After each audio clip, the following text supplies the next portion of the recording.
Desire, when it is new, is so fresh and life-giving. Have you noticed? Is there any reason that all desire should not be new? In other words, is it normal to want things you already have? Interesting, isn't it? Is desire only talking about what hasn't come yet? So desire is about preference. It's about what I prefer relative to this or that or this or that. So is it possible for a desire to be unfulfilled for a long period of time, knowing what you know about source energy and your worthiness?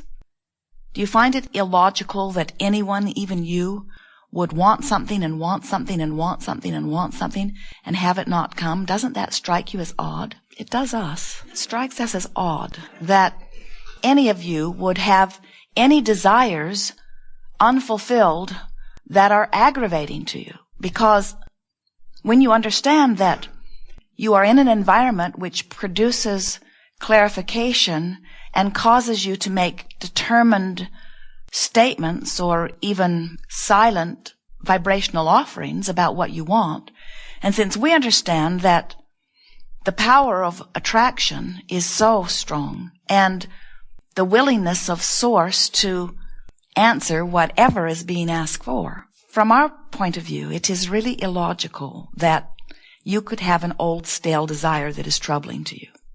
But then that's the reason for this gathering, isn't it? We have to say to you that there are a lot of people who do have things that they desire that seem to not be coming to fruition fast enough, or in some cases ever, it seems. But it isn't because you are not worthy, and it isn't because you're not asking, and it isn't even because you're not asking correctly, and it isn't because somebody else is getting it, and it isn't because it is lost out there somewhere and can't find you, and it isn't because there's not enough of it and somebody else has taken the quota of it, and so you have to find another desire if you want to get it fulfilled.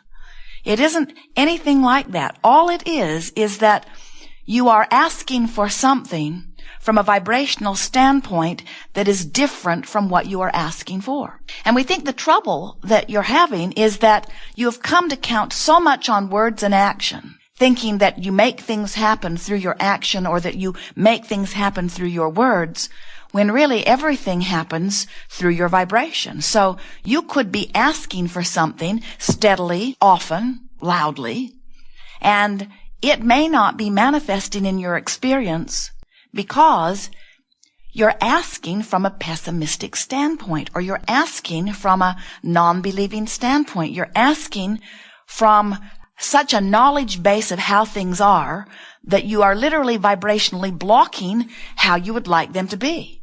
You're so accustomed to observing what is, to noticing what is, to talking about what is, to documenting what is, to making historical monuments about what is. It's no wonder your vibration gets full of what is. And that's a good thing if what is pleasing you, but it's not so good if what is not something that you want to keep replicating in your experience.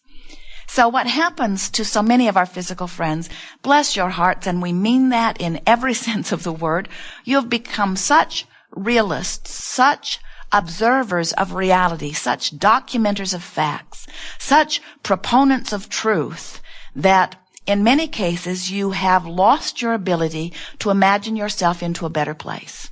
Even though when you came forth into this physical body, that's exactly what you knew you would do. You never said, I'll go forth and look around and I'll just regurgitate what is. You said, I'll come forth, I'll look around, and from what I see, I will conjure, identify, bring into focus, extract, mine, hone, discover. I will find my way. I will create what pleases me from all of this. I'll take some of that and some of that and some of that and some of that, and I'll put it together, and I will create something different than anyone has ever created that is unique to the personal preferences that are me. So you said, I'll be born into a specific environment, and that will influence me. And I'll co-create with others, and that will influence me. And I I will steep myself in the knowledge of the world, and that will influence me. But from all of this trial and error, from all of this moving through life, you said this, we heard you, we promised we would remind you. I will conjure, fashion, faction, determine, decide, prefer my own way about everything. And the universe will supply the goods, whatever's necessary, to bring it into manifestation. And you said, and the nice thing about this kind of molding process is, as it unfolds, if it doesn't please me, I can continue to modify it. You knew when you were born into this physical body, you knew long before that, you know from your broader non-physical perspective that you cannot get it done. None of us do. We are eternal beings. And you cannot get it wrong, because should you stand in a place that feels not good to you, from that clarifying position, you identify what you would prefer. And in the moment that you identify it, Source goes to work on delivering it. Your only work is you've got to go with the flow of your new determination. You can't continue to beat the drum of where you are. Now, why do you do that anyway? Well, we're not really asking you. We're wanting to pose the question so that you might ask yourself, why would I do such a thing? And we want to help you let yourself off the hook by saying to you, you do such a thing because somehow along your path you have become convinced that it's very important to explain where you are. And there is substance to that, because there is this distance to travel from where you are to where you want to be. So knowing where you are does give you some information about whether you're moving in the right direction or not.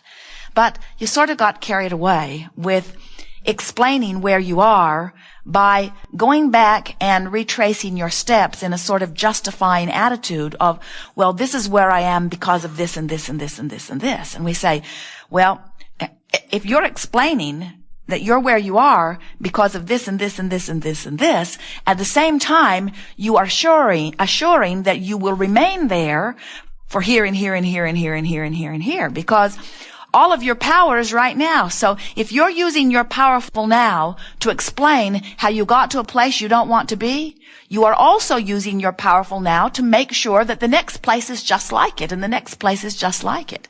Because future experience is mimicking what you're talking about now, what you're thinking about now, how you're feeling now. There's another pretty substantial reason that you try to justify or explain what has happened that has brought you to where you are.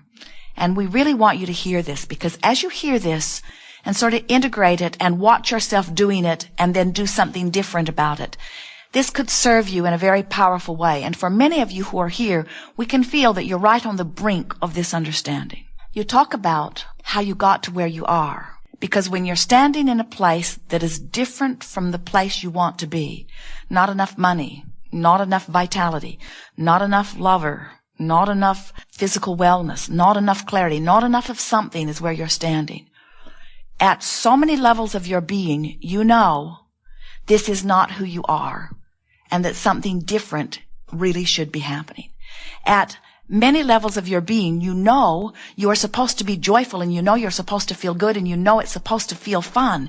You know that you are of value. You know that life is supposed to unfold in a powerful way for you. At many levels of your being, you understand this. So when you're standing right in the middle of something that seems to not be the way you know it should be, that's what elicits this explanation from you.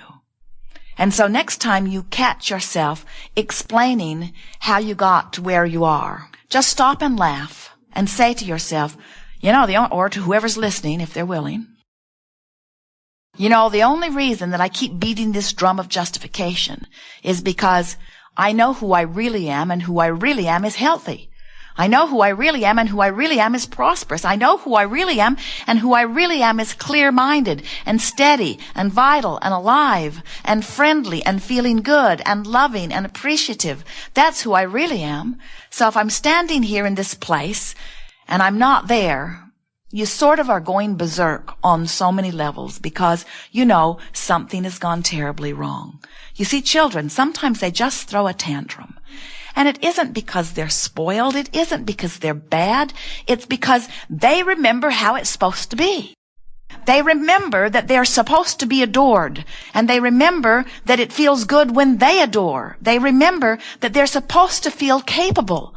And so if they are feeling confined, if they're feeling unloved or not appreciated, or if they're feeling in bondage, or if they're feeling held back, and they throw their tantrum, look at them and say, we all do that in some degree when we are not allowing ourselves to be, or when we are not feeling that we are being allowed to be who we are. Now, for most of you, it's that feeling of loss of freedom. It's that feeling that something has happened, someone is stronger, someone is bigger, someone is disorganized, someone is wrong, someone's in my life, and them being in my life makes my life not as good if they weren't in my life. Or something has happened and it would feel better if it would go away. And what we've noticed as we watch you run the gamut of your emotions, all the way from despair, all the way up to that appreciative, joyous ecstasy that you find in words that you describe like passion,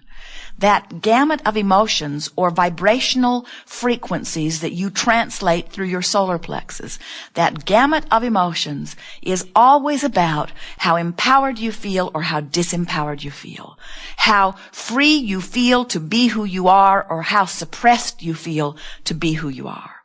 So, we want to tell you right up front, you are lovers. You were born to love. You are love. That's who you are.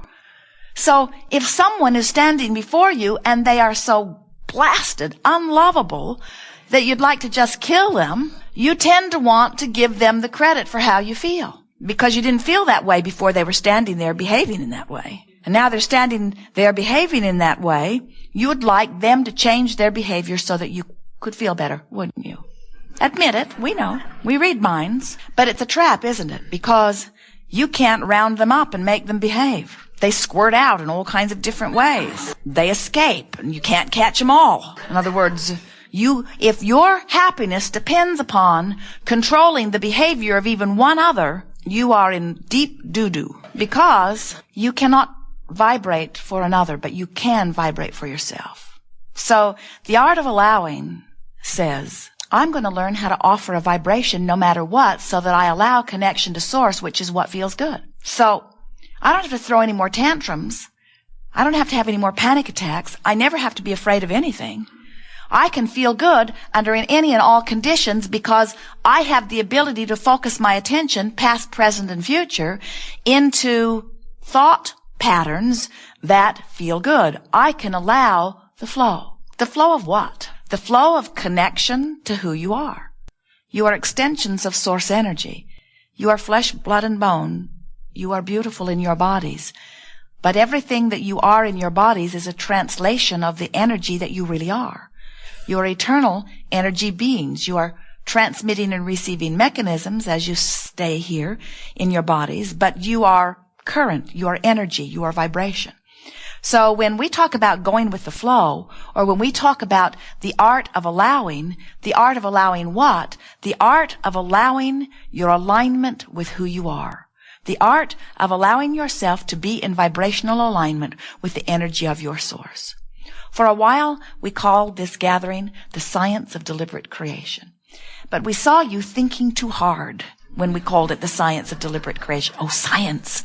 Science, I must study. We like the word science because it indicates something that is continuing to evolve. Deliberate, we like the word deliberate because that means I'm going to deliberately offer thought. And deliberately offering thought is so much more rewarding and so much of greater value to you than to offer thought by default or to sloppily offer thought. In other words, it's easy to just look around and talk about what you're seeing. It takes more concentration to look around and select the aspects of that which you are seeing. And the way you determine what aspects you're wanting to focus upon and activate in your vibration is by the way they feel. It's not so different from going to a buffet. You sort of pick your way through a buffet, and in time, you learn how that looks like that tastes when you get it in your mouth.